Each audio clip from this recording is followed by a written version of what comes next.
up, man? What's up, dude? It's good to see you, man. Yeah, you too, dude. What's going on? Man, I mean, same old shit, but I don't know. Every day feels crazier somehow. Right on. Yeah. There's a lot of upheaval in society. Yeah. I mean, it's basically that, right? It's like I think that's one of the weird things, right? It's like my life is largely unchanged in terms of like what I'm doing on a day-to-day basis, but then everything around us feels like it's just getting fucking crazier by the second. Agreed. It's kind of easy, I feel like, when you are excited about working on music and stuff to kind of like close yourself off. Yeah. But yeah, it's getting harder and harder to ignore the kind of turmoil that reality is these days for most people. And we shouldn't be ignoring it. It's like you said, it's easy to do, and I think a lot of musicians and artists, and I don't know, maybe this is true not just for artists, but maybe everybody's just in their own little bubble and doesn't want to look outside and just wants to live their life, especially people who have any kind of level of privilege. I was just actually talking about it with my wife. There's this situation where I feel like that we are all humbling ourselves and realizing what we're grateful for. Yeah. Like when it really comes down to it, it's like, I'm grateful to be alive. I'm grateful to be relatively healthy. I can like pay my bills for now. And that has a lot to do with the fact that we just came out of a time where it was like, damn, I don't know, we might have to go apply at Home Depot, which I'm cool with. Right. I'm just trying to imagine you at Home Depot now. I mean, dude, I've been like in a lot of ways, actually Feed Me was just here. Oh shit. For a couple weeks. And we actually spent a lot of time at Home Depot, cause we actually painted my house and like did a bunch of amazing kind of like DIY home improvement things. And yeah, it's like, can I picture myself working at Home Depot? For sure. Yeah. Like, and actually in a lot of ways, like there was a lot of solace in working with my hands. Oh yeah. On a project, which I spent a lot of time doing during that whole pandemic situation, like just getting my head into projects, Right. But like we were saying, it's like that only goes so far when you take a look at what's going on in society and you're like, damn, dude, like the world is like melting down from a certain perspective. Yeah. And as you know, like I have a kid, so that whole school shooting situation, and like if there's anything that has hit me in a very real practical way, it was that. And he's at the age now where he can actually like tell me about what he's up to at school and like the drills that they do for fire, earthquake. And now it's not now, it's just that now he can articulate to me. They've actually been doing it since he was a little bit younger, but now he's like, yeah, we do like a drill where we like basically hide from killers. From killers. That's like crazy. A direct quote, right? Oh my God. So I think it's kind of like, I mean, you know me and you and I've talked at length. It's like, I've never tried to stray away or steer away from what's going on in the world, but music and that has always been kind of like therapy where it's like, I can like take a break from my own mental stability into this space. It's getting harder to do that. Yeah. I think a lot of people are like finding that to be a challenge now to like ignore even for a small period of time, just how jacked up reality is, it's like off the rails.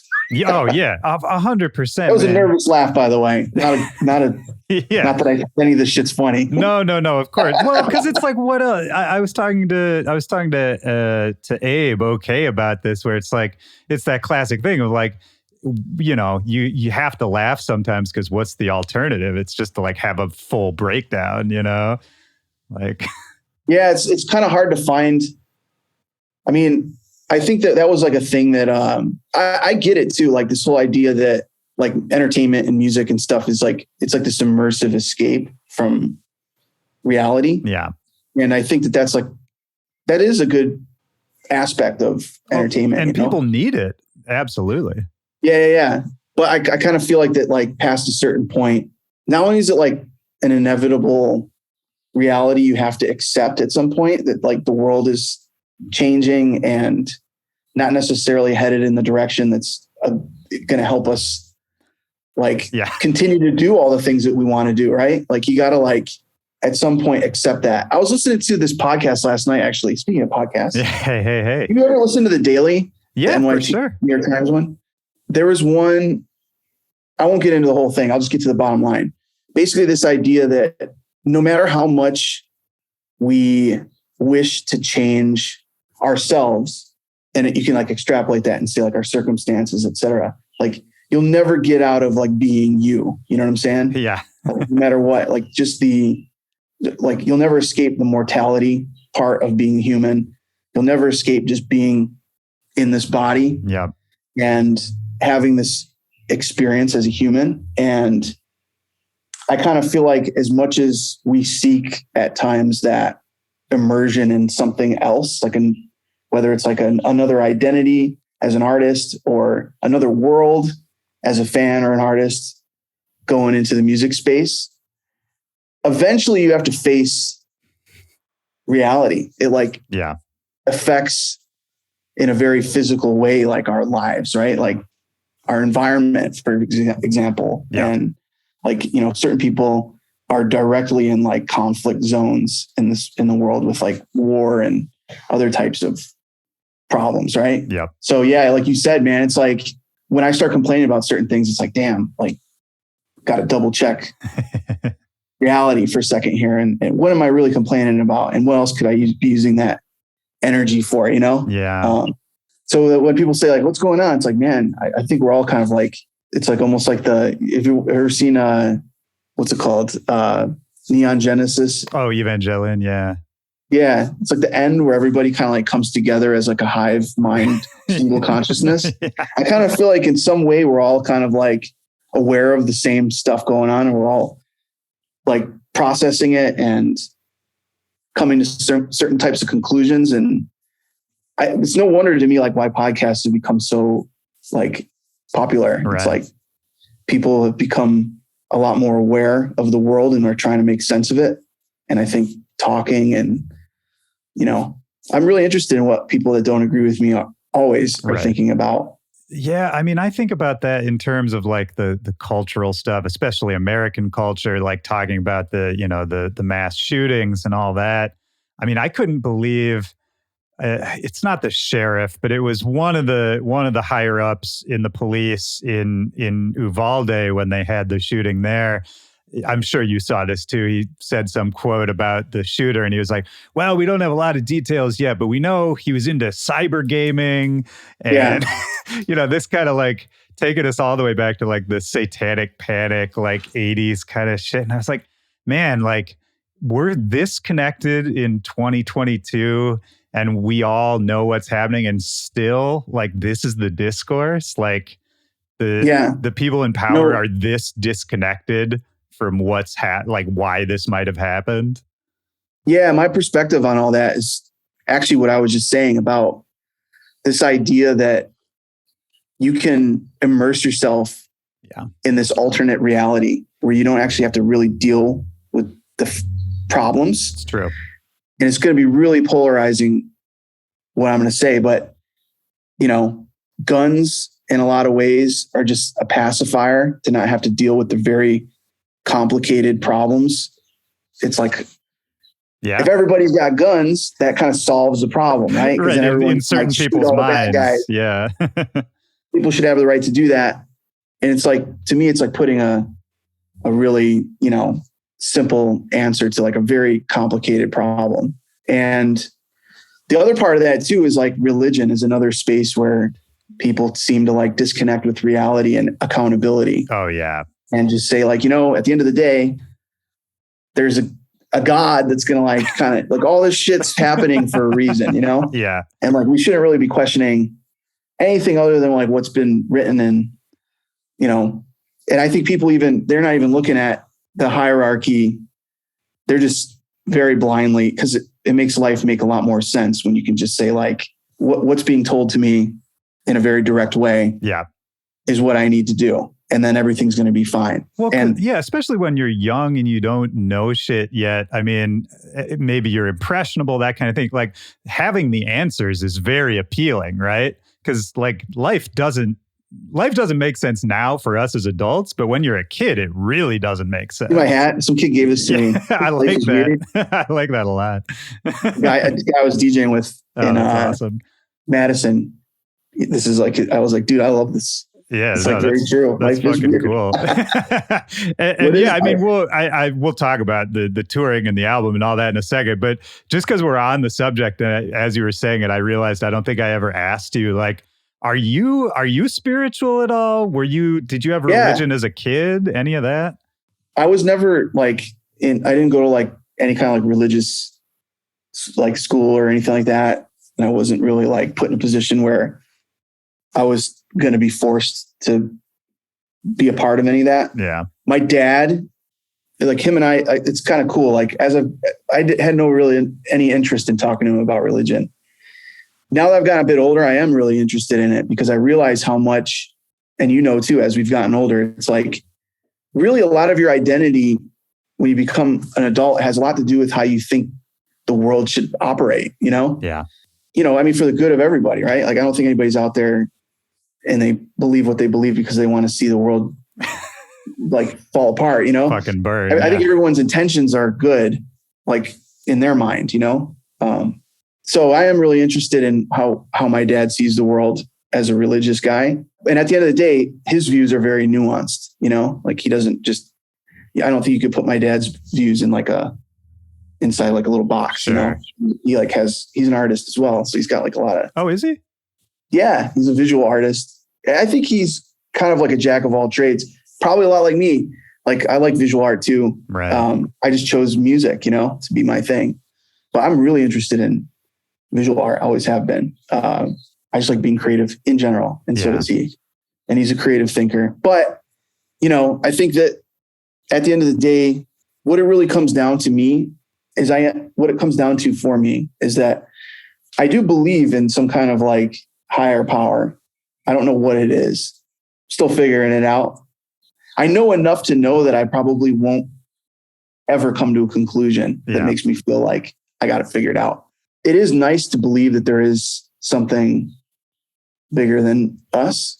And I think the big problem I have with religion is that I don't need that to be my moral compass, you know? And also I have a big problem with this idea that you can do fucked up stuff and like hand over the accountability to something else or somebody else, or collectively. I understand that there's like there should be a path to redemption for doing bad things in this world, but I don't think it should be used as an excuse. And that's where I have a big problem with like organized religion. And I'm not saying all religion, but maybe I am saying all religion. I don't know. It's kind of one of those things where I kind of have a problem with most religion. I think people turn to religion for a lot of reasons, you know? And one of those is like this sense of community. Yeah.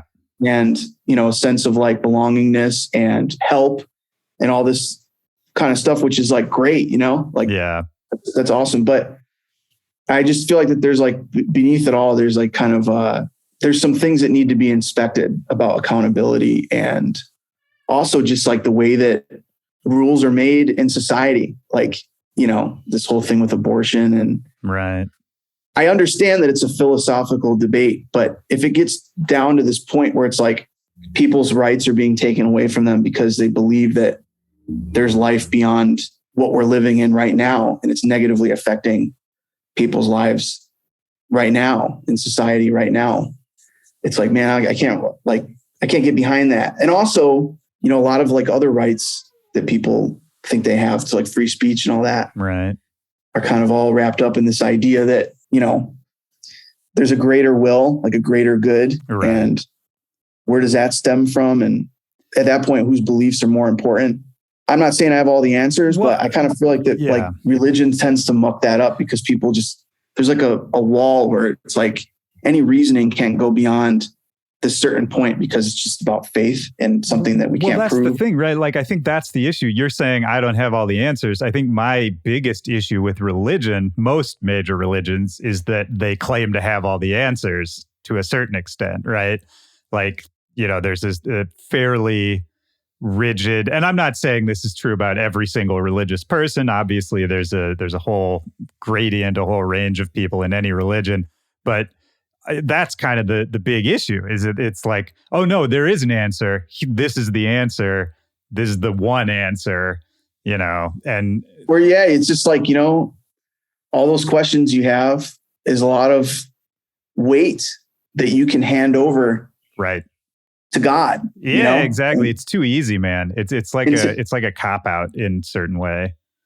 Yeah, and I think that, like, to me, it's like I just think about it on a practical level with my friends. Yeah. And my career and all that. It's like having a support system is fucking crucial. You know what I'm saying? Like that's the biggest thing. Like when anyone's asking me back when I was doing like all the Twitch streaming and all that kind of shit, like people that were asking me for real help with music and stuff like that, that was like that's like the first suggestion is it's like, you got to find people that are trying to answer the same kinds of questions that you are, Yeah.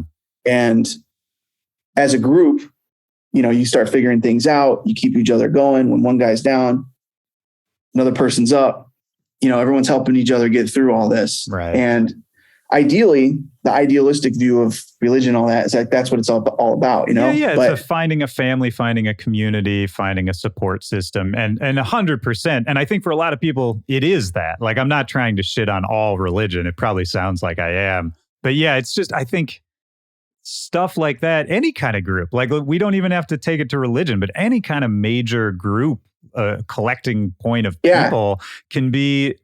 Well, dude, I mean, it can be steered the wrong way so easily once it gets to a certain point, I think. I mean, the way that some people treat politicians isn't much short of God. Yeah, absolutely. And this blind faith that regardless of what the, empirical evidence suggests, they just totally block it out and just see what they want to see, which is some sense of order that validates probably a lot of what they already believe, which is the role of like, a lot of politicians is to like validate a lot of, what a lot of people already believe. Yeah. And, some people that might be on the fence and just feel a certain way about reality, they go, hey, you know what? The reason you feel like this is because of this and this, right. And I don't need to like really jump into that too much. Well, it's just, you always got to question anyone who shows up and tells you they have the answer, Yeah. It comes down to that thing I was just saying too, where it's like, at the end of the day, no matter how much you change about the exterior and even like immersing yourself in whatever it might be, like your work, religion, any other kind of pacifiers in life. Yeah. Drugs, alcohol, eventually just reality, you're faced with it. You're faced with your mortality. You're faced with the simple fact that we only have a certain amount of time here in this form. And what are you going to do with that time? And I kind of feel like periodically there's like reminders that pop up, like street signs where you're like, oh shit. Yeah. I'm like, this is real. Life is real. There's real things going on around us that are affecting people. And I can choose to like pay attention to that, or I like, double down and go into this other reality that isn't real, And I kind of feel like at some point it's like, eventually it's like, that's the end, man. Like the rug's pulled. Like, yep.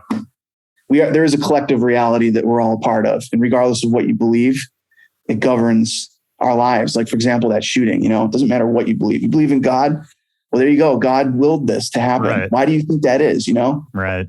You have to come up with an even more crazy lie to explain it, unless you face the facts and realize that like we as people have to like take accountability, all of us. Yeah. Like God's existence doesn't really factor into this one way or the other. It happened and we're the ones here. So we got to deal with it.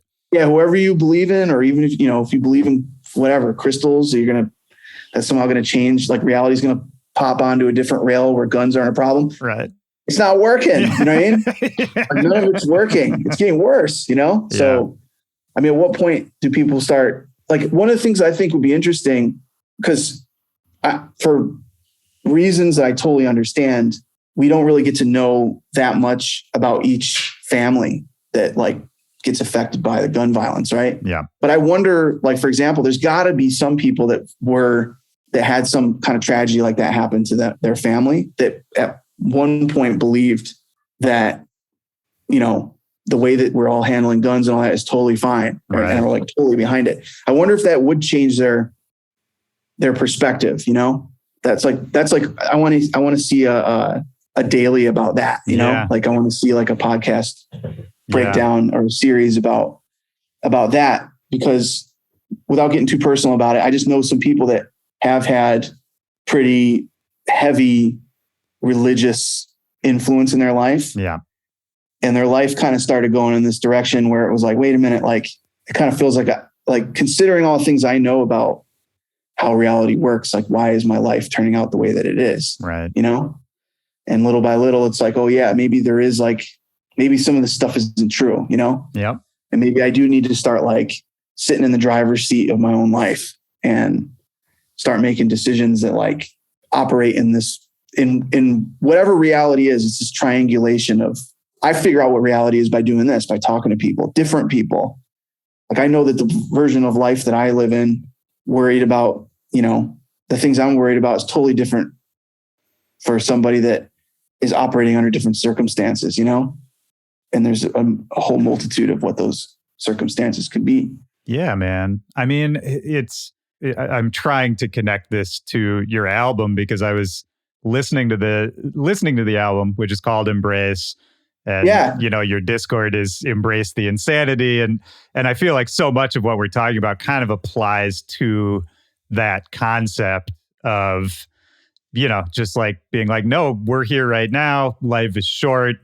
There's insanity going on all around us, but like you kind of have to just be here. I mean, it's easy for me because the state of mind that I'm in talking to you about the world and like all that is the same. It's all kind of like become the same conversation for me. Like, and I think a lot of it has always been that way in the real world. Like I would go to, I mean, I've hung out with you in real life many, many times. I feel like we spend more time just talk. Like this is just like not any difference. No, it's just, same just shit. being recorded. Same shit. Yeah. But to me, they've always gone hand in hand, like traveling, making music, being inspired, hanging out with people, hearing their stories. It all feels like the same. Like there isn't like, okay, that's, you know, I shut that door and open up this other one. Now I'm going to work on music. Like, right. Kind of felt like all of this happens in the same room in my brain, you know? And I think during the pandemic, it became a lot more obvious to me that that's like maybe something, a privileged perspective that maybe people that have the time to be creative and like spend a lot of their time thinking about creative stuff and traveling and meeting lots of different people, not only just inside the US, but all over the world, right? Like whether it's people coming here, there's a lot of people that like, they are born, live and die all within like a couple 100-mile radius. Right. Never like go any further than that, you know? Well, so, and that could have been you or me too, were it not for music, I feel like. Exactly. Yeah. That's what I mean by that. Just that simple privilege of the privilege of perspective, you know? And it's like the more perspective that you get, the more your brain naturally comes to these conclusions about, okay, like why am I doing this? Like, why am I making music? Why am I like, what joy does it bring me? And what are my goals at the end of the day? Is it just to make money? Is it just to be the, you know, number one DJ or whatever? I don't know. It starts being kind of ridiculous. What it turns into is it's like, the goal is to meet people and like talk to people and like learn and deepen my experience as a human. Mm. And there's this like really cool, like reciprocal energy that happens when you meet somebody new and you talk about ideas and also even like disagree and figure out. Yeah. I kind of feel like actually a lot of the conflict that happens online has something to do with the fact that like a lot of people haven't had a lot of practice, like dealing with people and dealing with different people. And once you've done it a bunch, I don't know, it becomes like a skill, just like any other skill. And it actually becomes really fun to learn about what other people think. And, you know, there's a softening of my viewpoint. And I feel bad a lot of times when I'm talking to someone that clearly doesn't have the perspective, like they haven't had the opportunity to travel. Yeah. I'm like, damn, man, there's only so much. Like now it's like the conversation should be about something different, you know, like we shouldn't be talking about straight to politics, like, or straight to like religion or anything like that. It's like, but that's part of it too. I mean, I feel what's it like being around here, you know, like, yeah. What's it like to be you? What, you know, I'm like interested in that. I'm going to shut up and just, 100%. What it's like to be you, you know? Yeah, no, 100%, man. That's part of it. I mean, that's like, I feel so lucky getting to tour and be a tourist and be like a voyeur in all these different places where you get these little glimpses into different ways of life and different people and how they think. I mean, I'm kind of just repeating what you're saying, but yeah, I take a lot of value out of that. I mean, for you, so this is something I talk about a lot where like we're talking about these kind of existential concepts and like what we're thinking about when we sit down to make something, all that. And I've asked other people this too. I think it's kind of an impossible question, but I'm curious your take on it. Like when you sit down to write a song, and especially for like a body of work, like an album, where I feel like the Embrace album has like sort of an overarching concept and some kind of like narrative arc or some kind of, you know, similar ideas that are weaving in and out of a lot of the tunes. Like, is that something you are conscious of when you're writing music? Like, can something like a weird existential concept or conversation you had with a stranger somewhere, does that factor into you sitting down and making a tune? Yeah, I mean, it's in there. It's like the one thing I want to avoid always is this idea where I'm like, I hate to say this because this is like probably throwing some people under the bus, but you know, like when someone does like one of those notes apps and they're like, what's up, everybody? Like, that's my like my life, I've been having a really tough time in life. Like we've all been having a hard time, pandemic, like hit all the bullet points. Yeah. And they're like, and that's what, you know, was the impetus behind me writing this album. Yeah. And then you press play and it's just like dubstep and you're like, it's my favorite because and it just keeps happening too. That's my favorite. Like it's been the same thing. I love it. I'm not trying to invalidate that either. No. You know what I'm saying? I think that that's cool. And I do believe that you can make, like, I think that whatever, like to me, it's like, okay, cool. Like in a cerebral, emotional way, you were spending your time thinking about your life, thinking about life in general and making music. That's great. Like that's also a great message, but I just kind of feel like this idea that someone should be listening to an album and get that from it. Like where they're like, yeah, I listened to, you know, so-and-so's new dubstep album and I walked away just feeling really grateful about, you know, just all the privilege that I have in this world. And you know what I'm saying? Like maybe they do, you know what I'm saying? But I wouldn't want to like steer someone in that direction. I kind of think that at the end of the day, the music is always just going to be a reflection of the madness that our lives are, you know? And that's, you know, if there's any way to tie what we're talking about into Embrace is that basically that album was written pretty much during the whole lockdown thing. And I had a lot of time to like explore a lot of different ideas on a very like surface aesthetic level, right? Where I was like, you know, I've always wanted to make like a progressive house thing. I've always wanted to like, you know, figure out a way for all this shit to work where I could press play and it would play all the music that I like. Right. You know what I'm saying? It wouldn't just be like a dubstep record or that's always kind of been my like goal with every record I've put like, you know, my last album, a cult classic, the EP, even the EPs. Yeah. I wanted those to feel like albums and I wanted them to feel like I'm going to play a record that I want to hear. Like I want to put a playlist together of songs I want to hear.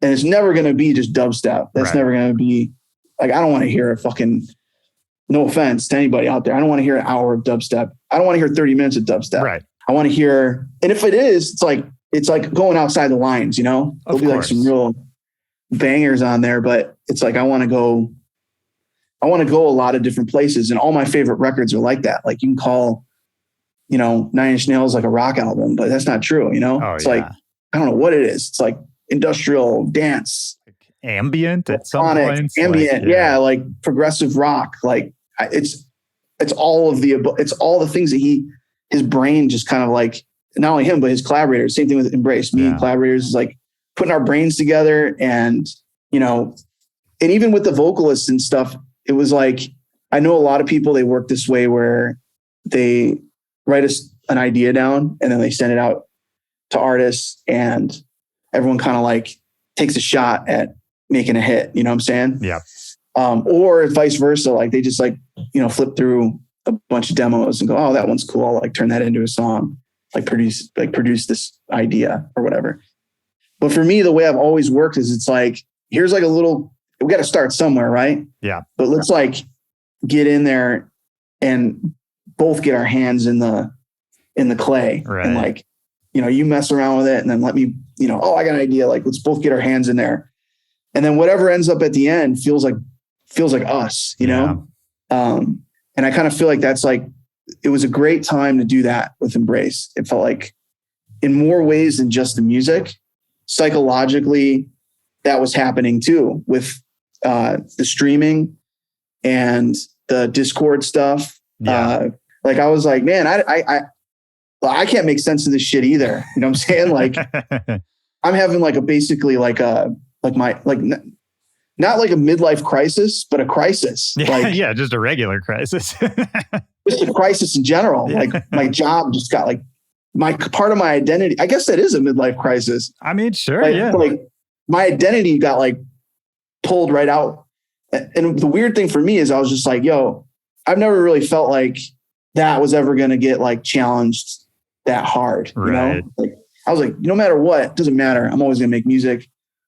But it was so crazy how much my identity was involved in like actually just being out talking to people in real life, like doing the kinds of things that you and I've done millions of times at shows.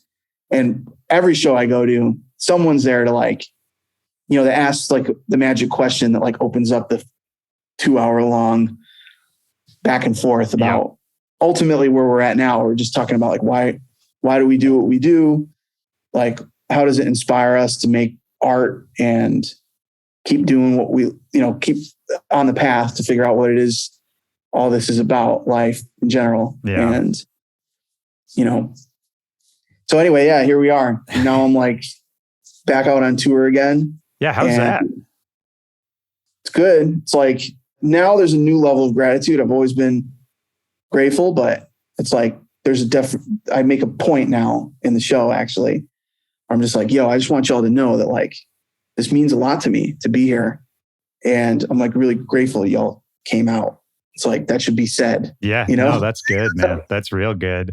Not to say that I never felt that way, because I've always felt really privileged in that way. But you don't always say it. It's true, man. I mean, and I think for the people who come to the shows too, that's a really nice moment. Because sometimes I was listening back to the first podcast we did just a little bit, and one thing we talked about a little was like when that wave of like French electro came along, and they were all kind of mysterious superheroes that didn't seem human and all that.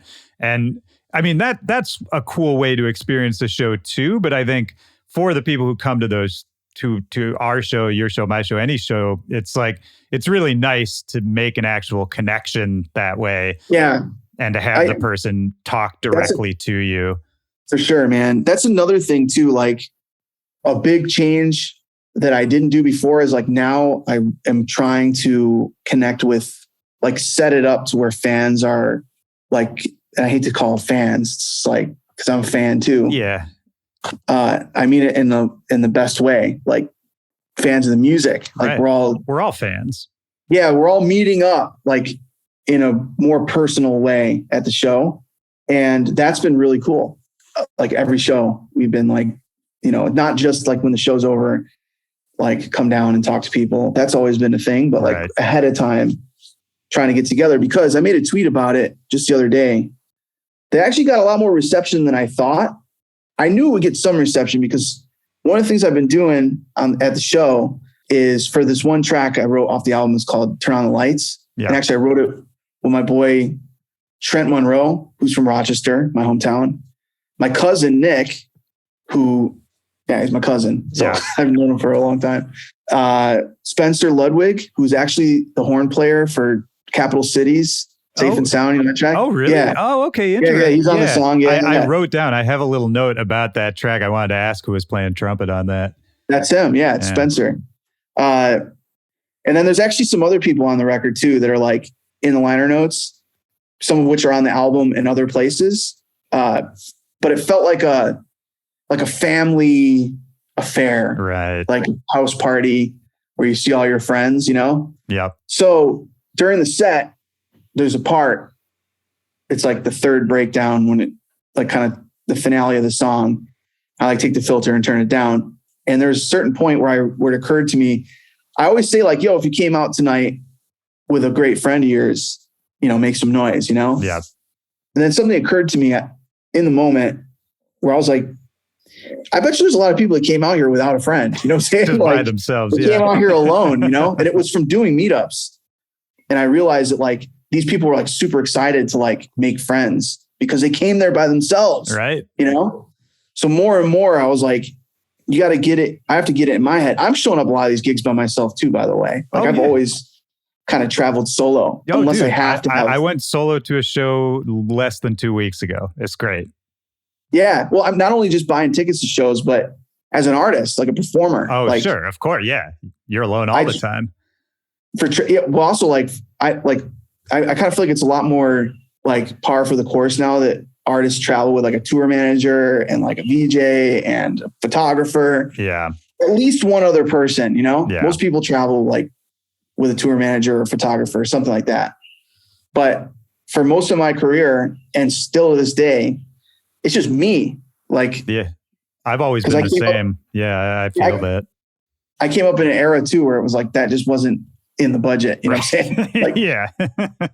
So I'm like comfortable showing up places by myself and being like, you know, just standing next to someone with a beer and just being like, yo, this is dope. Like, yeah. And then just getting into the music with a stranger or whatever, you know, showing up at a gig, master small talk, right? Yep. That would be a good name for a podcast. It's like, just someone says one thing and it's like, oh yeah, like I can, you know, that makes me think of this, you know? Yep. Next thing you know, you're talking about all kinds of things.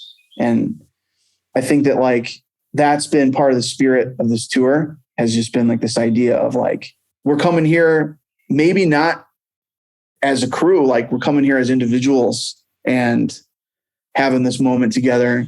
And that's cool. Like it's a brave thing to do in my mind, to like come out and try to find friends and try to like connect with reality, even though it is an immersive experience and a little break from our lives. Like we triangulate the space as a crew, like as a group, like everyone involved in putting together an event. Well, and that's like, I mean, to tie it back to what we were saying earlier, I mean, I think that's, I guess that's our version of religion or our version of community or family or any of that, right? It's like the chosen family kind of thing. Yeah. Man, you know, the thing is like, again, not trying to like knock someone else down to like I have all the answers. I come across that way. I know I do. Which I don't. I know I don't have all the answers, but I just see it like, so the thing is like a lot of artists, what you said about the religion thing with the music thing, like they are similar, but to me, they're not the same, you know, like, and I kind of feel like that some artists really do think that they're the same, and they really do assume that role as like a leader or like like some kind of demigod or right. Well, it's when you start handing out the edicts, or when you start commodifying it, right? Which is the shit that I know that you will fuck with is that like we create the culture, you know what I'm saying? Like no one person controls where things are headed. And I don't even care. You can create an insular, you know, little like cult or whatever. But like we were saying before, it's like reality moves on with or without you, you know? Yeah. And I think it becomes harder and harder to uphold this like fake version of events as things change around us, And for me, it's like what I turn to music for is inspiration and camaraderie and friendship. And I want to know what's going on in the world. I don't want to just disassociate from reality. I want a strong group of people around me that like have good taste and, are smart generally. And that I don't necessarily mean that in like intelligence, just like collective intelligence. You know what I'm saying? Like everybody brings something to the table. Yeah. Yeah. And it's like, I'm not trying to control anything. Like, I just want to be a part of the story and I want to like be a contributor and participate. I was talking to Maddie about this. Like that's what he was saying was like, he was like, the most important thing for me is to just be a part of this. Like, it doesn't really matter what role I'm playing. Yes. Yes. So that's the thing. It's like, and I think ideally that's like what, when someone thinks of like an idealistic version of religion or something, that's what it is, Yeah. But I do think that like, there's this, Adam Curtis documentary called Can't Get You Out of My Head. Oh, okay. We watched it on Discord. It was a long one. Highly recommended though. But it's just about this idea that like that cliche absolute power corrupts absolutely, or something to that effect. That when you get a lot of power into a space, it takes a lot of effort from everybody to kind of keep it focused in the right direction, Yeah.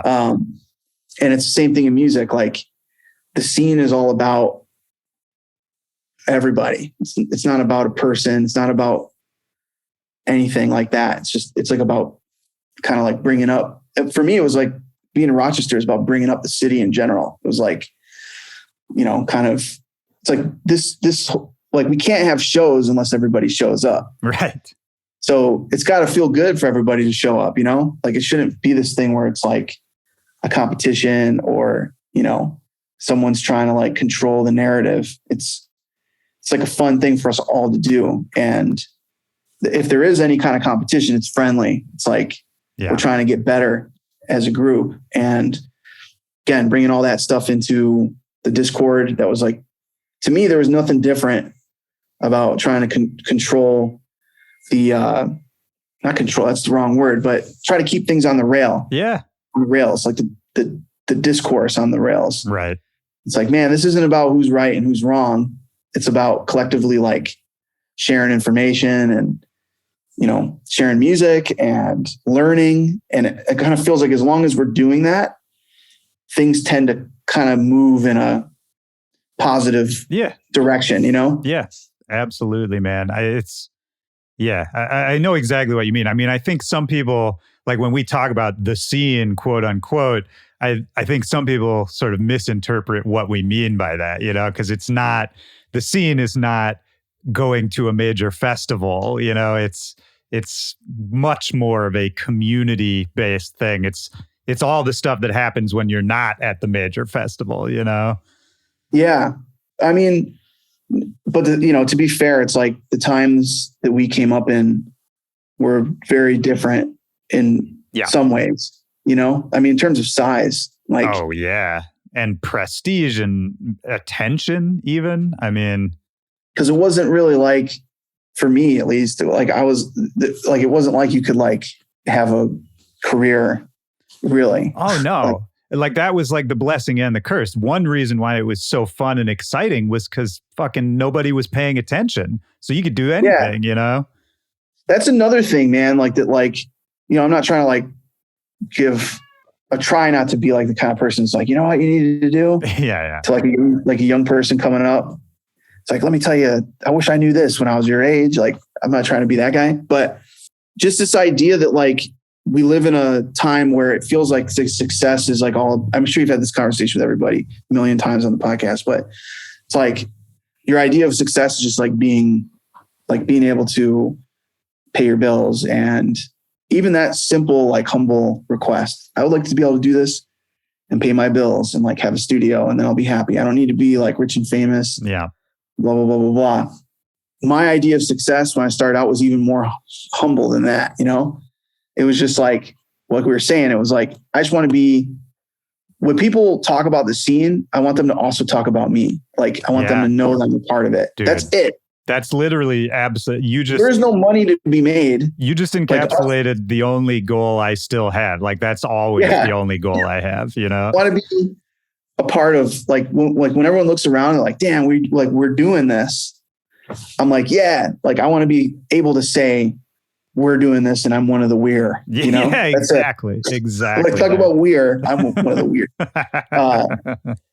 And yeah, I kind of feel like that's like part of the conversation I was having with my wife earlier today. It's like, she works in corporate America and there's parts of her job that she really likes.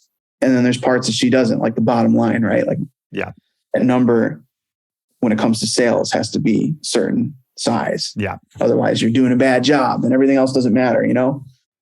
I think the thing that keeps me going with all this shit is that, like, there's so many things that we do that we enjoy that are like hard to quantify. And at the end of the day, as hard as things get and as unfair as things may feel at times, depending on the situation or whatever.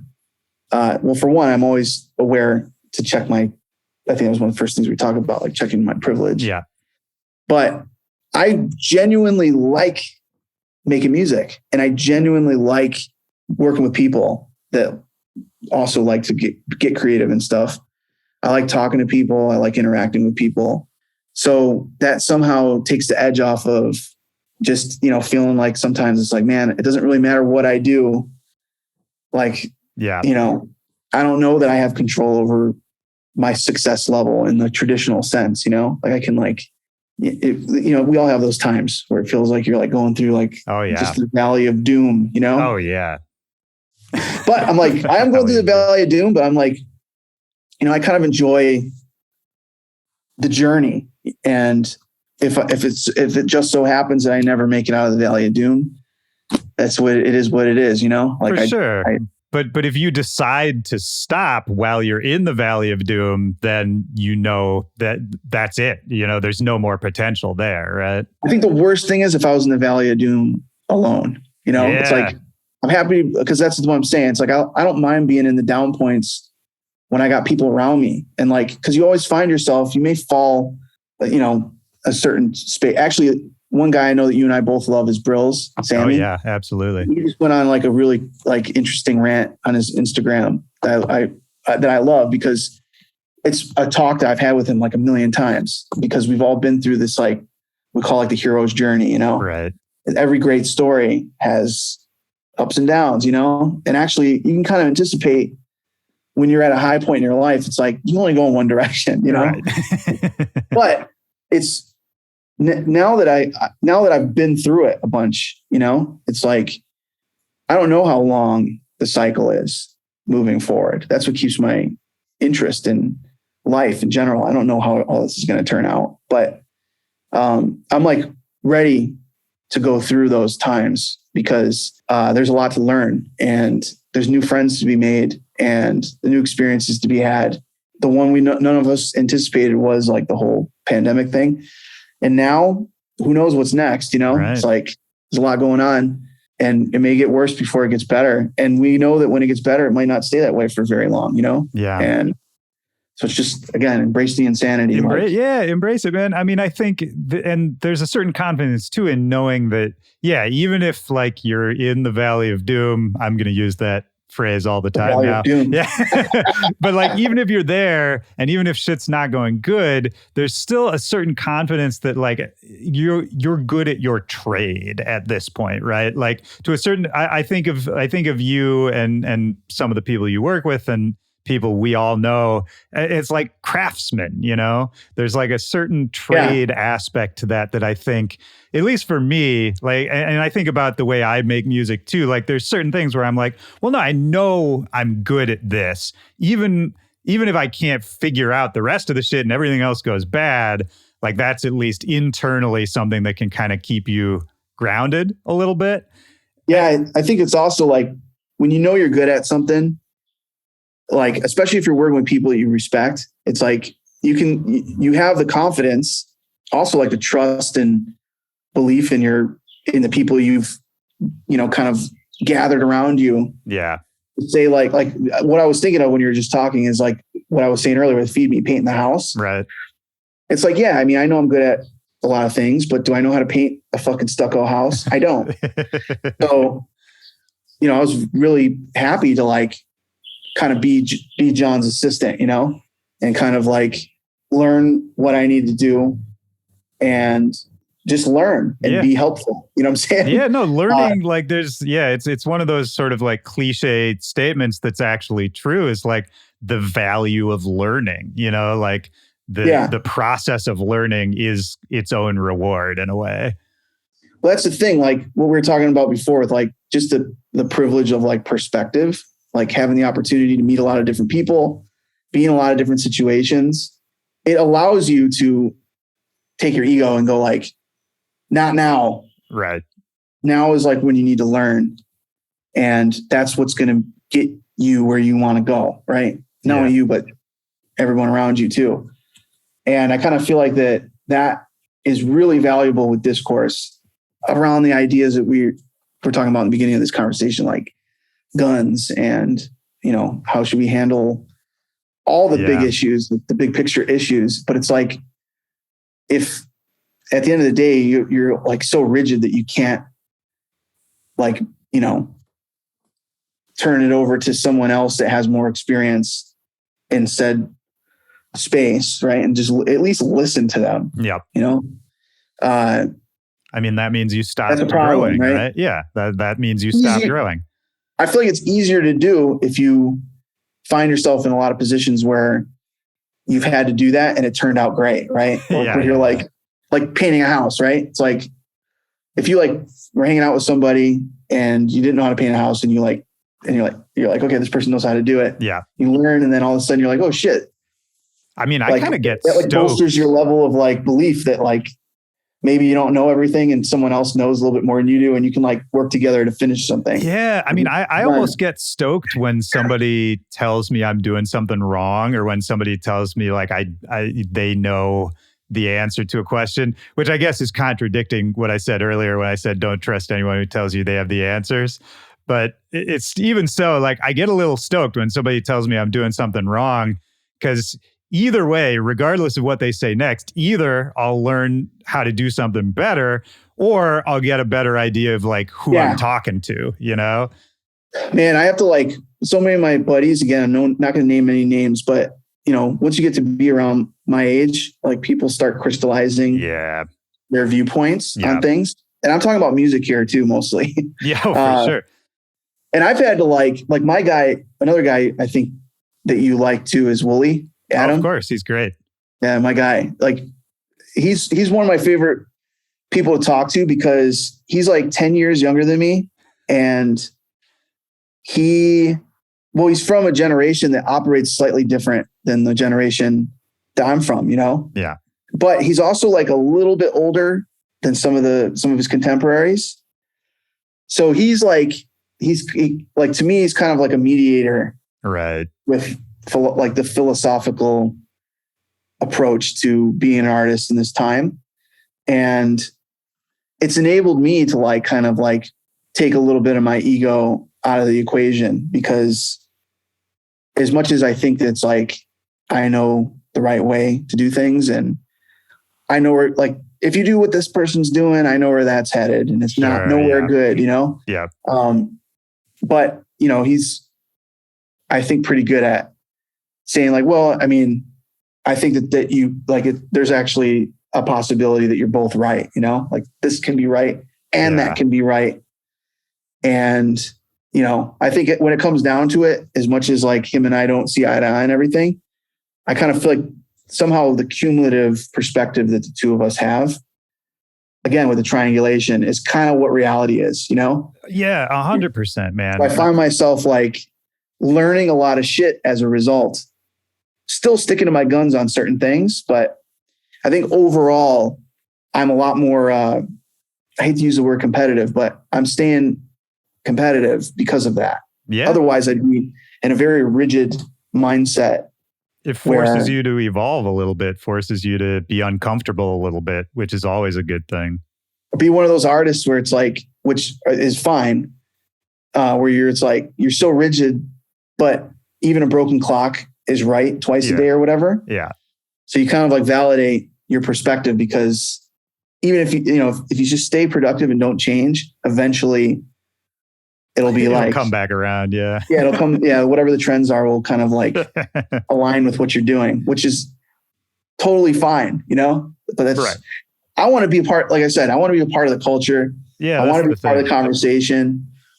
I like being out there and being kind of like competitive and in a fun way, where I'm like, that's part of the impetus when you go to a show. Well, because I mean, like we were DJs, we're still DJs, but like back in the day, it meant something a little different. Like DJs were the people who were finding all the new sounds and getting excited about this weird shit that no one else had heard yet, and trying to connect the dots between this style and this person is from this country and they make this, and it kind of sounds like somebody from across the world because they kind of share these backgrounds, all that kind of stuff. Like that's still so exciting to me. That's still so much of like what keeps me in the game, Yeah, for sure. Yeah, my thing now too is it's like trying to figure out, it's like you want to progress as an artist, but you don't want to like fuck with the sauce too much, or like the menu too much, to where people turn up. The classic kind of like analogy is if people turned up at like McDonald's and all of a sudden they're selling tacos, right? And they're like, "Hey, I wanted a Big Mac," And it's like, I don't know, we don't sell that anymore, sorry, man. Yeah, it's like trying to decide where that line is between progressing and evolving and changing and kind of losing your identity. And I mean, I feel like you did that with Embrace though, man. Like, I feel like it's absolutely a progression. And like you said, there's some new styles and stuff that maybe people hadn't heard you do before on there. And it still sounds like you. I mean, even like the track, with the like Turn on the Lights with the trumpet in it, like I was listening to all of it. Like, I feel like it's more, I overuse this word, but I think it's appropriate here. Like it's more cinematic in a lot of ways. Yeah. Like it's more sort of like there's an overarching kind of thing to it. And I don't know, even stuff like How You Like Me Now that you did with Wolfgang Gardner, another track I love. I mean, on there's kind of like these wild funk influences, these crazy chord progressions. And this is something just in general I wanted to ask you, man, because we were talking about like the trade aspect and getting good at making music and all that. How did you learn the music side of it, like outside of the nerdy production side? Because I think one thing that is underappreciated about you is your sense of melody and like chord progressions. And like listening to all your shit, man, it's always been there. But then this album, I was like, God damn, like you're playing some music over there. Yeah, it was cool working with Wolf, because that was the only song on the album. I just want to make sure I don't regret saying this. I think it's the only song on the album that I didn't write the chord stuff and like the melodies and all that. I think I fucked with one chord in the progression. Yeah. On that song. Like I was like, what if it did this? And he was like, oh, I like that. But the thing that was cool with How You Like Me Now, and part of the reason why I wanted to work on that with him, is because of the chords. And I was like, damn, like I want to understand how he put together that kind of jazzy chord progression. I want to like look at the MIDI and like talk to him about it and build off of it. What was really cool, which is something now that is pretty normal, is that he was like, man, I like never went to like school for any of this shit, Right. Like I just like do what sounds good. And kind of like you all kind of arrive at the same place where you're like, yeah, it's kind of figured it out. And then along the way, like maybe added a little bit of, theory here and there.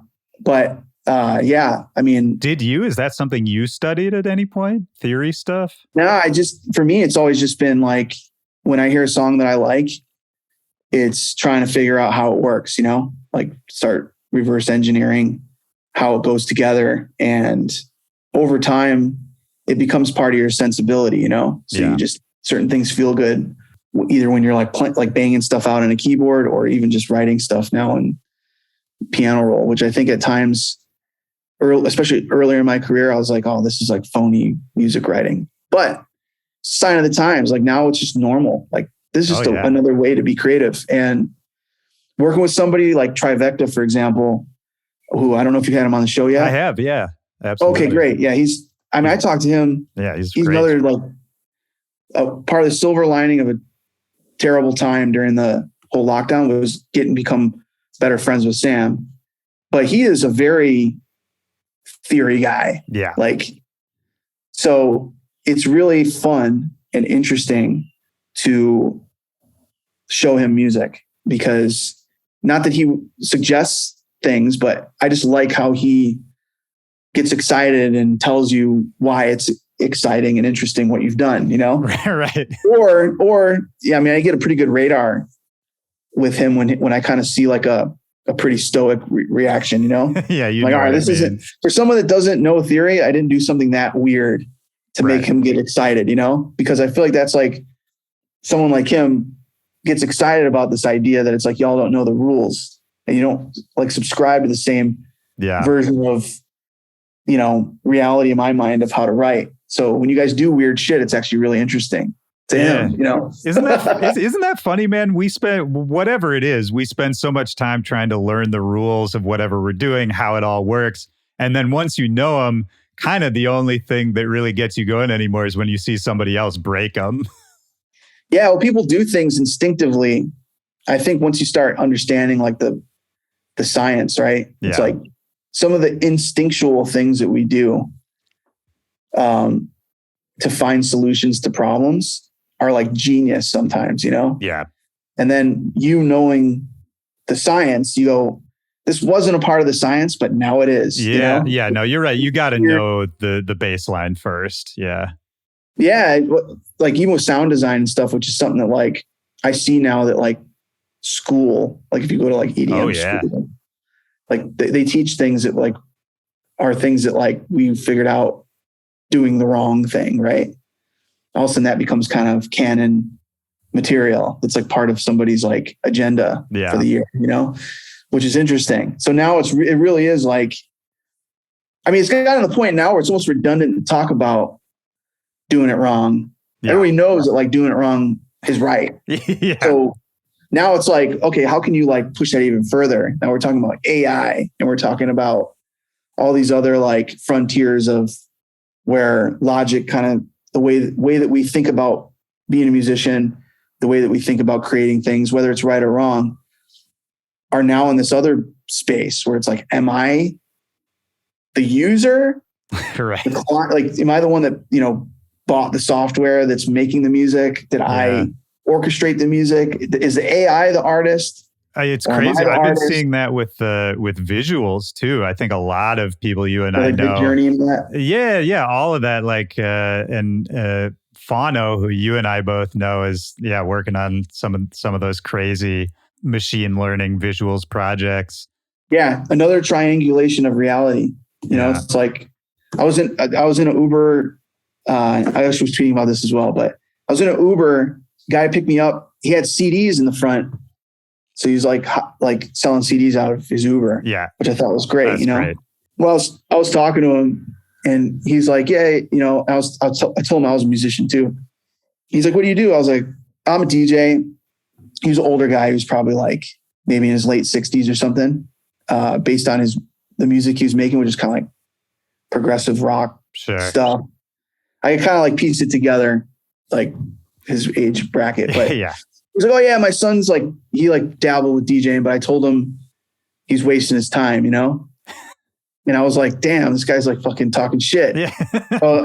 I was like, "Man, I don't think that's a waste of time." I was like, "Why do you think it's a waste of time? You know, I'm curious why you feel that way." And he was just saying, "Well, one of the things I always told him is if you have to plug your instrument in, it ain't an instrument." I was like, I was like, "Would you say the same thing about like an electric guitar?" He's like, "Oh, no, that's different though." He's like, "You can still play it with it's not plugged in. You can play an acoustic guitar." He's like, "It's not the same with like DJing." That's an interesting distinction. I was like, "Damn." I was like, "You do have a point, you know." I'm not like, right. I'm not going to say you don't have a point, you know. But did it ever occur to you that like just the whole concept of being a musician may change intrinsically, and like the value of music itself and like what it does in society, like why people value it and how much they value it, you know? So like, it doesn't matter if you're like playing a guitar or, you know, literally playing an entire song, you just pressing play. Did it ever occur to you that those two things in society may have like the same value, which could be next to nothing? Right. You know what I'm saying? Yeah. You're just completely dismantling his reality in the space of an Uber ride. Yeah, I may have gone too far too, because I was like, look, here's the bottom line. You're driving me around. I'm getting paid to go press play. And you're trying to sell me a CD that you fucking recorded with guitars on the shit while you're driving me around. Yeah. Uber. Well, and it's a quiet. CD. Look at the medium, even like nobody, you know, the fact that he's trying to sell a CD kind of tells you a lot too, you know? Yeah. Well, I mean, like all in that whole situation, I took away a lot. I wasn't trying to just be right either. No, of course. As much as I like being right.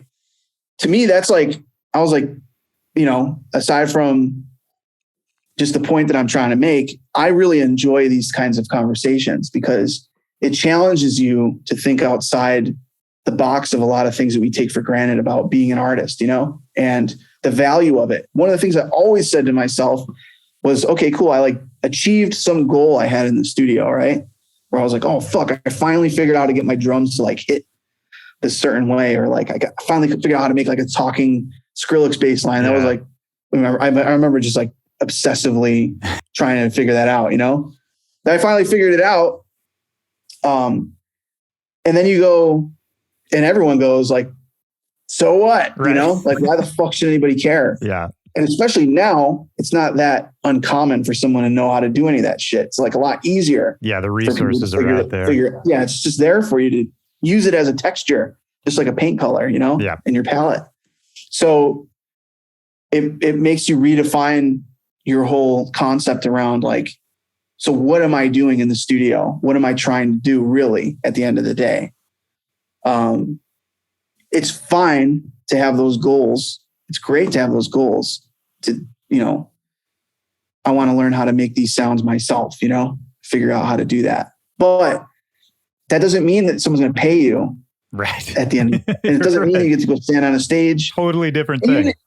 I think one of the hardest things, especially when you're starting out too, especially now, is that you may have had the opportunity to make money and go play it out, but then it goes away. Oh man. Yeah. You did all that work and you got up there and now you think you made it, but now it's like, okay, season 2 of your career started and nobody gives a fuck again. You know I mean, I would say that's probably the most defining moment for anyone who's in this for the long haul. It's like, what do you do at the first crash? You know?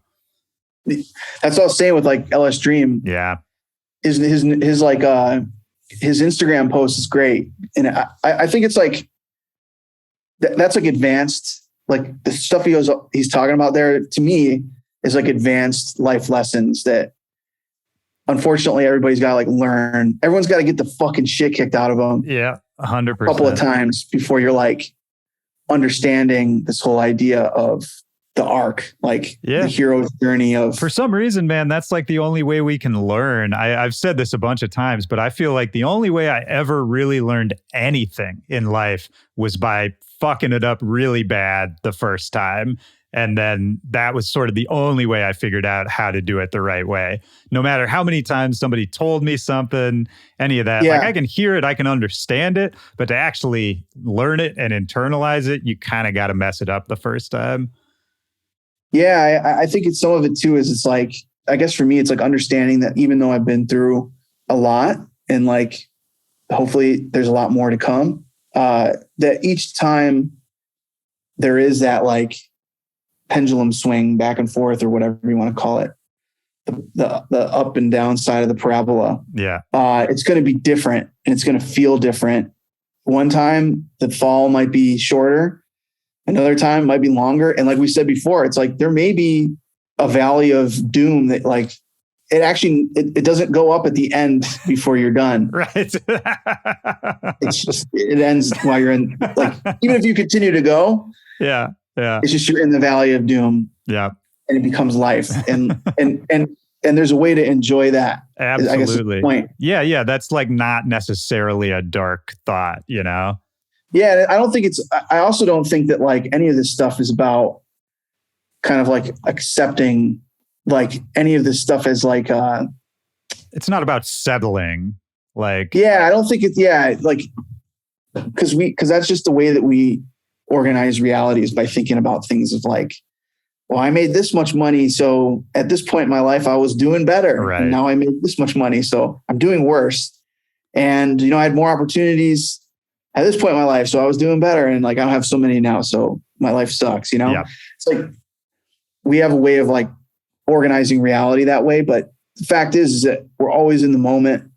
We're locked in like this eternal moment, which is just life, the power of now, Yeah. We're like, regardless of how much money we have in our bank or how much crazy opportunities we got lined up on the table, like we're still just these like human bodies that are here for a certain period of time. We still, have like the, very basic pleasure and pain that comes along with it and feelings of happiness and sadness. And I can tell you, I've been the most frustrated when I've had the most opportunities and the most excitement around me. Man, I've been in the worst state of mind probably in those pivotal moments. And I actually really enjoy the rebuild, like I like the, like new game plus, you know what I'm saying? Yeah. Extra life kind of thing. Yeah. I'm like, man, we did it this one way. Like, let's try it this way now. That's like that was my takeaway from that LS Dream rant is that like, people, I don't want to get too much into his world and like comment too much on what he's doing. I really admire him for a number of reasons. Absolutely.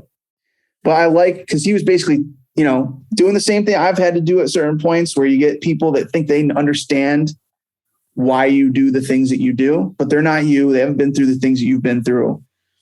They haven't seen your arc that starts when you're a baby, a child, growing up, why you're doing the things you're doing now in your life. And it's like, it was like an affirmation, I think probably for a lot of people to hear somebody that's like, yeah, man, I'm like back in this position where I'm like, doing my thing, but also like, this is just an extension of the authentic me that's been trying to figure out who I am and figure out what my life is all about and what, not only what my life's all about, but what your life, like, what are we all doing here? Yeah. And there's no difference in my journey either. It's like that for me, embrace the insanity. That's what that means, Yeah. And embrace the album. Yeah, absolutely, man. I mean, that's another thing about you that I feel like there's so much like lore behind what you do, from like the visuals behind your project, and like even for the tour, you were working pretty heavily. Like you were pretty heavily involved with like the visual side too, right? Yeah, and there's like an arc of meeting and all that stuff. Like I was actually thinking about putting a little video together that kind of like, not in a heavy-handed way, breaks down all the meaning and symbolism in the album. So like basically like one of my favorite games is like now Elden Ring, right? Dark Souls, Bloodborne. I have a Bloodborne tattoo. Written songs about Dark Souls. Yep. Song with me and Seven Lions, The Blood. You put out a t-shirt for a minute there, right? Yeah, there's a lot of, and the reason why I love that game so much is because there's so much symbolism in it. And there isn't a lot of hand holding when it comes to explaining what's even going on. You can have 100 hours in the fucking game and still be like, why is this happening? Yeah. But the answers are there if you stop and like dig into the details of the lore and, like item descriptions and the environment and some of the characters and what their, impetus is in the world. And you can kind of like through detective work, like piece it together. So there's some people on YouTube that I follow, I'm fans of. This guy called Vati Vidya, for example, who has like millions of subscribers because that's all he does is like piece together the lore and explain it and like make some really comprehensive videos. And it's so much fun to listen to. I try to piece stuff together myself, and then I kind of like listen to his breakdown. And the thing is too, is that he doesn't know all the, like, right. It's not like the guys from FromSoft that designed the game, Miyazaki and all these guys. It's not like they call it and be like, yeah, you're exactly right. Right. This is just his hunch and putting together all the information and being a part of a community and all that. So I thought there may be some value in like creating a little bit of like a ropes of like why I chose certain things and what we were trying to achieve narrative wise with the album and stuff like that. So that's like a to be confirmed idea, but I think it could be kind of useful. Like just get the spark going, get people looking into it a little more. Yeah. There's some people that I really, and actually just the background here, Nine Inch Nails. I've been looking this album, based around like the year zero. Art is resistance. You have a voice, and with teeth, and not so much with teeth. Year zero for sure had like an ARG element to it. I remember. If you remember, that. Yeah. So it was like there was a whole universe and a whole world and a narrative, and all the songs had this like embedded lore, and I thought that was really cool, you know. And it was he with Nine Inch Nails, like all the albums had a lot of references and obscure kind of cryptic stuff going on, both visually and sonically. Right. And that's cool. And I like this idea too, that it's like, if you know, you know, and if you don't, that's fine, you know. But but if you want to find more meaning, it's there for you. You can always go deeper if you want. Yeah. Yeah. I love that. Yeah. Kind of makes life worth living. And it kind of makes the art feel like what we're talking about, where it's like, so where's the value now that everybody can, you know, make a fucking crazy snare drum? Right. They don't even make it, right? Like you can just download a patch or a sample off Splice, growling bass noise. I mean, sure, you can like push the envelope, make something wilder. I'm like, I know that that's going to happen. Yeah. But also maybe we should be like exploring a little bit more of like the meaning, like the why, not how you made something, but why did you make it? What's it about? What are you trying to say to people? Like when they look a little deeper for meaning and all the things that we do in our lives, like, what do you find, you know? Yeah. That's really exciting to me with film, with visual art, with music. It's difficult to do, you know, without losing your mind sometimes. To make it all make sense, I mean, how much of the visual stuff, you know, if your dad was like a visual artist and all of that, like, I know you're pretty heavily involved with the concepting and all that. Like, what does that actually look like if you're sitting down to like make visuals for your tour with, you know, I think that we all like and all that. Yeah. I kind of feel like we all instinctively are always doing that. We're always like trying to make sense of things, you know? And then when we come down to writing, whether we're literally writing, like typing out our ideas or writing music or whatever it is, working on visual art, I kind of feel like if we're allowing it to flow, instinctively, a lot of that shit comes out and just hits the paper, you know? Yeah. And you might not even realize, you might not even know what is going on until you like kind of take a break, step away and come back and you're like, wow, this really is like connected to how I feel about a lot of things I've been thinking about. And that's like, with Embrace the Insanity. I don't know, like embrace, it's like visually, I'm like trusting my instincts. Like visually, then the word embrace looks good to me. It's like, if it speaks to me, embrace the insanity from a philosophical perspective. All the things I talk about, they loop back to this feeling of like acceptance and, you know, realizing that the way out is through with the problems that we're dealing with in our lives. And for me, when I have a writer's block or I'm stuck creatively or whatever, it's like stop focusing on what you want the outcome to be and just engage in the experience, like be in the moment and just listen to yourself. And if that means that you're like, who knows where that's going to take you? I'll tell you one thing, like sometimes it might just be like, you need to be out of the studio, you know? Yeah. Like you're not going to find the answer banging your head against the wall in certain instances, you know?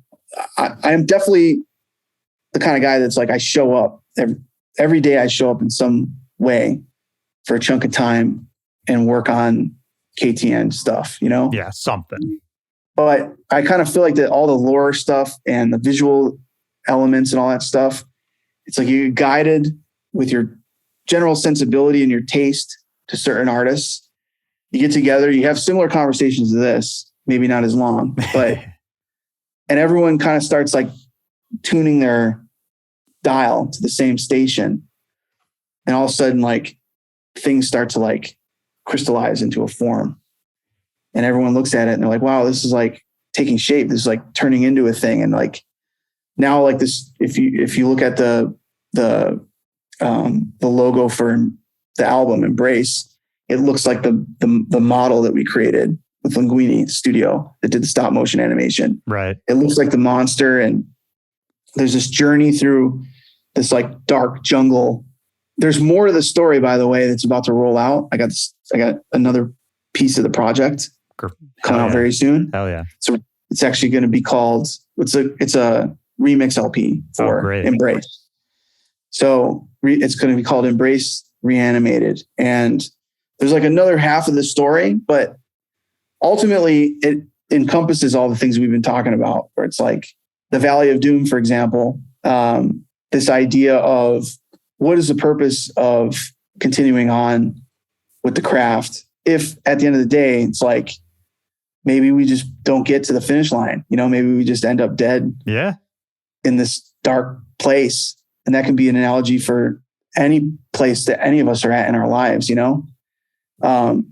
But it is all about the journey, and it's all about our stories. It's all about inspiring others. It's all about, to me, it's just about the like, I guess like the folklore and the stories behind all the artists that I grew up listening to. Yeah. And it's really humbling. I think maybe I brought it up to you one time before, but remember Scratch? That the movie, the documentary? Yeah. Yeah. And there's like a portion in it with DJ Shadow where he's like down in the basement, like looking through all these like old records. Right. And he's just talking about how it's really humbling to him because all these artists thought they like were going to make it. But in many cases, it's like one dope record that now nobody listens to because it's like was only printed on vinyl and is now last few remaining pieces I uncovered under a dusty pile of records, you know? Yeah. But there's something really inspiring about that like someone dedicated their life to music. Maybe it didn't turn out the way they wanted it to, but in some way, that little piece of genuine inspiration has like given someone else the energy to continue on, you know? Yeah. Well, and the sense. Right. And the idea that we never know really what the effect of what we're doing is going to be, right? Like the only way we really know is like how it affects, like how we feel about what we're doing and how it affects our own lives. But other than that, it's like you can't place so much like wanting on the shit you put out, you know, because we just don't know what's going to happen with it. It might, like you said, we might not see the effect till after we're dead, you know, and like that's true. That's just the way it is. Yeah, that's like that's the evidence to me of like the value in what we do as artists. You know, it's like I understand it's a privilege to even have the time and energy to make music. Yes, and be creative. But even as just a fan, even as someone that like for many, many years, I had all these cool creative ideas, but I didn't have the time because I was working a normal job and I would put music on at work and it like got me through the day. Like some person I would never meet affected my life in like a really positive way. And in more ways than one, you know, it was like, got me through that actual day. But then later in life, all those little bits of inspiration kind of culminated into the fabric of how I think about music and my sensibility for melody and all that kind of shit. So to me, that's like what on the visual tip, if you go back and look at the trailer for Embrace when it came out, all the little bits and pieces of media that have come out, who the characters are, this hostile environment that's trying to tear down and kill any living thing that comes through it, the Valley of Doom. Yeah. The resolution to that, actually, there's a part 2 of the stop motion, kind of like brings home the message, I think. And then, yeah, I mean, I kind of feel like with all the video things I put out, whether it was like Donald Trump being turned into hamburger meat in one stop motion video I put out, Yeah, or I remember that. The I Do Coke video, or Another classic. Yeah. yeah, or what is it? Oh, even like the Kill the Noise Part 2 with like the guy who is, what is it? It's like the Nietzsche quote. It's like, be careful of those who deal with monsters because you'll become one yourself. Right. That whole message, which is tied up in all this too, like becoming obsessed with your work. It's like my impetus behind getting involved in music and stuff was because it's like what gave me purpose. Now as an adult and as like a dad and all that, I have to fight the urge to become immersed in my work. Yeah. Which serves one purpose, support my family and all that, but also can turn me into a monster. Yeah. When things aren't going my way. And I've like found that there's even things I made a long time ago revealed bits about my personality. By the way, I didn't make those videos, but I worked with other artists where we like kind of conceptualized the plots and all that, and like pieced together the stories and things. I'm like, man, it's like, I kind of feel like a lot of those story arcs have reflected, if not at the time, parts of my life, but later on, I like relate to them in other ways, Yeah, man. We talked about like musical influences. We talked about philosophical influences. I have to assume that there's some like fantasy sci-fi in your background as well. Like, were you ever like super, super nerd on that tip? I mean, yeah, of course, man. We got lots of inspiration from this most latest one, I would say, I think a lot of the big references are always stuff like H.R. Giger and like Eon Flux, Morbius. I'm just out there.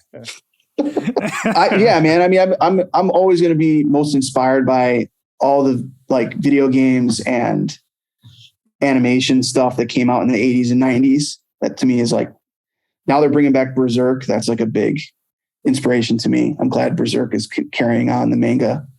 Dark Souls, like I said, Bloodborne, all that kind of stuff. Yeah. I love fantasy stuff. I was never into like, even though I said Morbius, it's funny, but I was never into like the comic book thing. Yeah. Like the only graphic novel I really got into was Berserk, and that's as like an adult. I haven't read. I got to read that, man.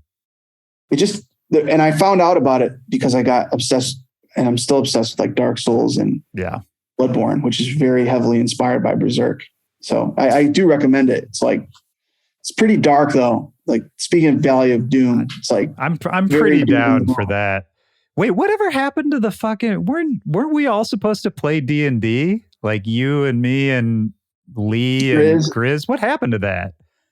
I don't know.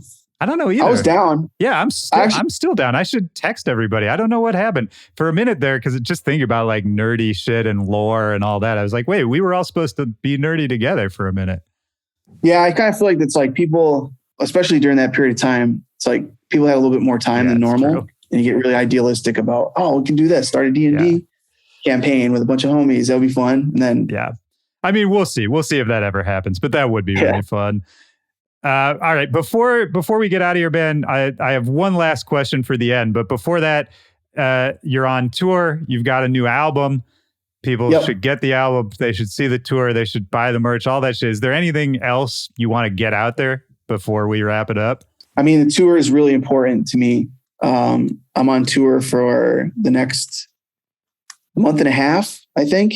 It ends kind of like end of July. killthenoise.tv. You can find all the tour dates. Obviously, stream the album, Embrace. Share it with a friend if you really like it. It's really good, man. Listening to it again this morning. I hadn't listened all the way through just in one sitting in a while. It's really good, man. You should be proud of it. Thanks, man. Yeah. Yeah, I like people. I hope keep if they've gone that far, keep the eyes peeled and the ears peeled, because there's lots of new stuff on the horizon. Lots of really fun projects. Yeah, I kind of feel like it's like a good time to be a KTN fan because I'm just going to be more productive than in years past. So hell yeah, man. No, it's exciting, man. And watching everything you're doing, always super inspirational, but particularly now, I'm just stoked to see all the shit you're gonna do in the next year or two. Thanks, man. Yeah, dude. And thank you for doing this again. I love talking to you, man. This is super fun. Yeah, man. This like just means a lot, man. You hitting me up and just catching up, just in general. No, absolutely, man. I mean, we live across the country from each other, but I think about you more than I actually talk to you. Like you're never too far from my mind. Yeah, man. We have that's what I was saying. Like some of the people that come up in our conversation, it's like I think of you guys similarly. It's like just someone I can get into that headspace with, Yeah, just right away. It's easy, man. That's why I love it. Yeah. But look, so this last thing, I mean, we've been talking, we got pretty deep. I think we did pretty good, but I think we got to stop fucking around for the end of this. Okay. And we gotta talk about Pickle. We gotta talk about the Pickle DJ. Oh yeah. Yeah. I mean, I thought it was interesting. Maybe more than I should have thought it was interesting. I liked how much you latched onto that. Well, because I kind of said it all on Twitter. It's just I think that when something like the Pickle, that guy, I'm assuming it's a guy. I don't know. I mean, that's bad for me. So. I won't get into the reasons why I think it's a guy because some people literally told me who they think it is. Okay. But I won't be the one to spread that rumor around because it's unsubstantiated rumor. I don't know who it is, to just put it out there. So in this conversation, I don't know who's doing it. Pickle, I don't know who it is. Yeah. I have suspicions, but it doesn't matter because my takeaway and the reason why I was interested in it is because it brings a lot of introspective points into view because for one, everyone's like, oh my God, look at the Pickle. And some people love it and some people fucking hate the Pickle. I don't know if I love it or hate it. Yeah. I like the idea that it exists. Right. Because it challenges some points that I have a lot of questions about. For example, people it's all right, you don't like the Pickle. Why don't you like the Pickle? Tell me why you don't like the Pickle. Yeah. It's like, oh, that's fake shit. I was like, I heard the tunes. They actually sound dope. They are making the Pickle's making music. Well, and you know what's crazy? And this was my observation is that Pickle has been putting out music for a few years now. And it wasn't until this video that anybody really picked up on it. So what does that tell us, Yeah. So, I mean, so now so it's a question about authenticity. Yeah. So it's okay, so that to me, that's debunked by the fact that good music is being made and what they look like, why not a Pickle? There's other people that there's not the same kind of polarizing conversation around other people that wear costumes. Yeah. Are we still getting mad about a DJ in a mask in 2022? I think we're beyond that point. Well, it's at what point? So then it gets into a conversation about, you don't like them because they're a Pickle and you think that's corny, So where on the spectrum is somebody wearing a costume? You know what I'm saying? Because we all make fun of the DJ costume, which is actually what I'm wearing right now, a black shirt and black hat. Right? Yeah. That's a costume. I mean, when people wake up in the morning and they choose what they put on, it's a costume. Yes. From a certain perspective, right? Yeah. So when someone the person I retweeted was saying that's fake shit, blah, blah, blah, blah. I'm all right, I'm just being devil's advocate here. What do you think is cool and how should people dress? And all of a sudden you're this authority on what is and what isn't cool and what isn't legit. Yeah. And so to me, I'm not necessarily a fan, by the way, of Pickle. Right. It doesn't appeal to my sensibilities. Right. But I think it's funny and fun that this thing exists that challenges all these people's idea. Because at the end of the day, a lot of the things that are popular at any given time to me seem really corny and they're not Pickles. You know what I'm saying? Yeah, of course. And a lot of times they aren't making their own music, Yeah. And that's something that, again, I'm not in a position to throw anybody under the bus. I don't want to do that either. But if anything, it adds value to what I do. It kind of makes my contribution as a person that makes my own music. Like I actually, am DJing for real. You can come to a show and find out. That's the other thing. We don't have to go into this, but I did want to just say this, is that I was saying, like, I feel like you're underappreciated in certain aspects, or people don't know about certain aspects. The DJing part too, man. That's something I feel like people don't really understand. Like the fact that you are very good at DJing. Yeah, I don't ever take any of that too personal, because like I said, it was like talking to the Uber driver who's like, oh, it ain't an instrument if you got to plug it in, It's like, to him, it doesn't matter how good of a DJ I am. I can't shred on a guitar like he. Right. I didn't listen to the CD, but apparently he's our God, Yeah. So, well, what are you going to listen to it on? Yeah, in his realm, it doesn't matter, And at the end of the day, it doesn't matter how good I am as a DJ, because someone like Craze is always going to be a god to me. Oh, with sure. DJ. You know what I'm saying? And like, unless I can beat Craze in a battle, to me, I ain't shit, Yeah. All I'm saying is, like, I feel like people going to your shows, that's something they may not have considered until they see you doing it, is that it's... Yeah. Well, to me, that's what the live experience is all about. It's like, and also there's a whole other conversation, we'll end it off, but I was just saying, like, one of the points I was trying to make earlier is like this whole idea that, okay, cool. Like you have all the tools, they're all available to you. You can do it all now. You can like be a DJ, you can make tunes. It's all a lot easier than it ever was. Like proof's in the pudding. There's people out there that have only been producing for a couple of years.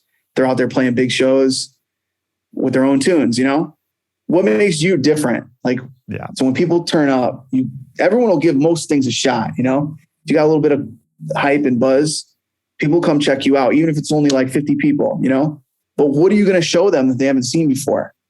Like, why are they going to come back? Why are they going to tell all their friends, Yeah.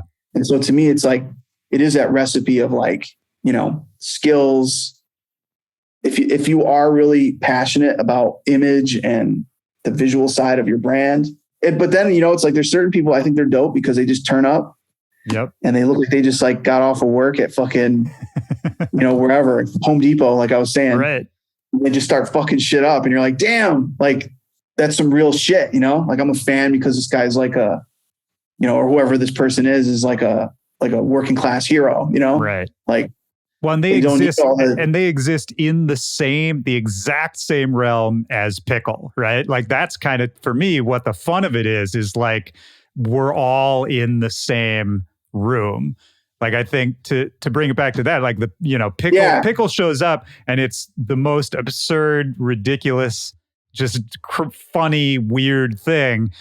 But it's like, at the same time, Pickle is doing the same shit that we're doing to a certain extent, To some degree, yeah. I think that like, man, this is actually like a conversation I've been having with my own team, with management and agency. This idea of, it's like, all right, so like what is, because with all due respect, it's like to some degree, I am doing the same thing, right? Like there may be a lineup in the near future where it's like, I'm on a bill with Pickle. You know what I'm saying? Direct support for Pickle. Yeah. Someone that just showed up at a rave with their buddies, like on a bunch of fucking drugs or something. Yeah. They don't know. All they know is I'm a lot less interesting than this fucking person that's dressed up as a pickle, right? I have to deal with that reality. But conversation I've been having, by the way, I never brought up, the Pickles never come up in a conversation with my team. No. It was purely just like a Jake observation. Yeah, it's just fun to talk about. But what our conversation is about is, it's like, all right, the goal should be to curate a version of what dance music is, electronic music, that it's like, what story do you want to tell? Yeah. And what kinds of people do you want to empower and put on a pedestal and work with and collaborate with and kind of tell a story with? Because I do feel like that the things that I do and the things that I'm interested in, at least so far as I can tell, are different from not only Pickle, but a lot of things that are going on in the dance space. Like, and also there's a lot of history there. Like there's a lot of things that have influenced me that I think probably a lot of people weren't around for, that are new, that are like, yo, I didn't know that like it blows my mind, for example, that someone isn't aware of like the DMCs, like Dude. For a period of time in my life, I like studied A-Track and Craze and like Clever and all these people that were like just pushing the envelope. Qbert, like, dude, I mean, there's science, there's so many. Like when Skibbity passed away last year, or was another great example. Like I didn't really, I was kind of bummed out in a way by like, I was like, oh man, RIP. And it felt like a lot of people in my sphere like didn't even really know who he was. Yeah. And then I almost felt like I had to go yell at a bunch of people and, be like, listen to these records, watch these videos. It's like that shit can get lost so easily. Yeah, there's a Henry Rollins is. Yeah, of course. Yeah, he may still have the show, but I remember every time I fly back in LA at night, he had like a radio show, and he would like literally be playing like punk vinyl. Yeah, I kind of remember that. Yeah, I remember there's one episode I caught, and he was playing some like real deep cuts of some bands that he was like, literally, I'm probably the only person playing these songs on the radio. Yeah, like in the whole world. And the second I stop, they'll never be played again. Ooh, wow. Probably, that's typical Rollins fashion. Yeah, say it that way. But what he was really getting at is this idea that like the culture is all about kind of like just some of the shit we were talking about. It's like, it's not about me. It's not even about this band. It's about us pushing this idea. And like, if we don't do it, nobody's going to do it. Right. Yeah. And like just being part of it is what is special and exciting and feels like some kind of duty too, to like uphold. And drum and bass, especially being an American doing it back when we were kind of creating our own space in our generation, it felt really special. And it felt like a duty and a privilege and like something that like, if we didn't do it, then nobody would. Yeah. And all of a sudden you're hanging out with other promoters and other DJs from other cities.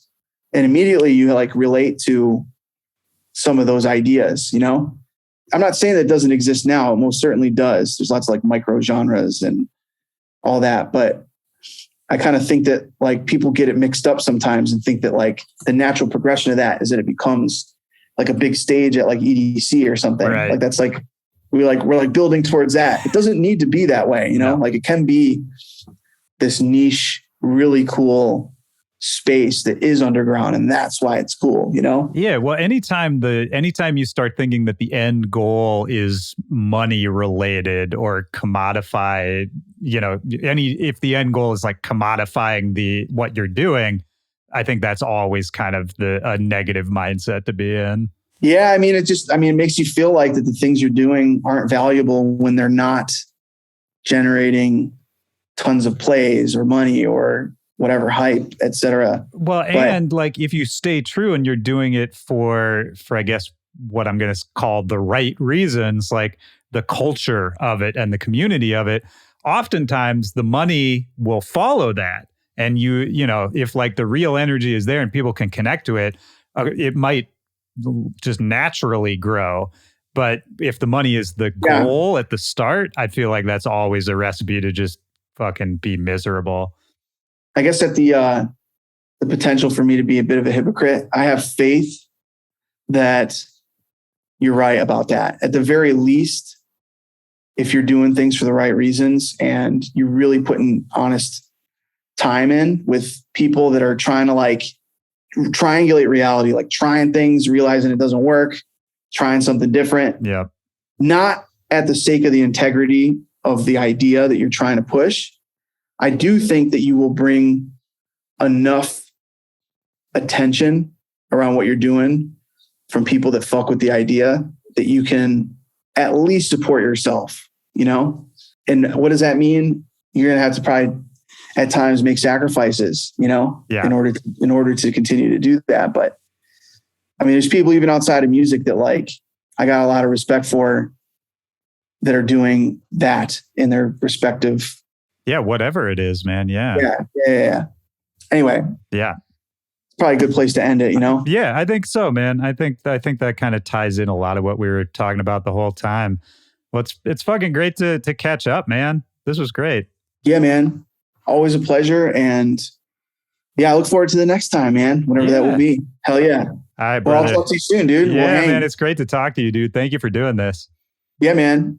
Cool. I'll catch you soon, brother. All right, man. Peace out. Thanks, Willie.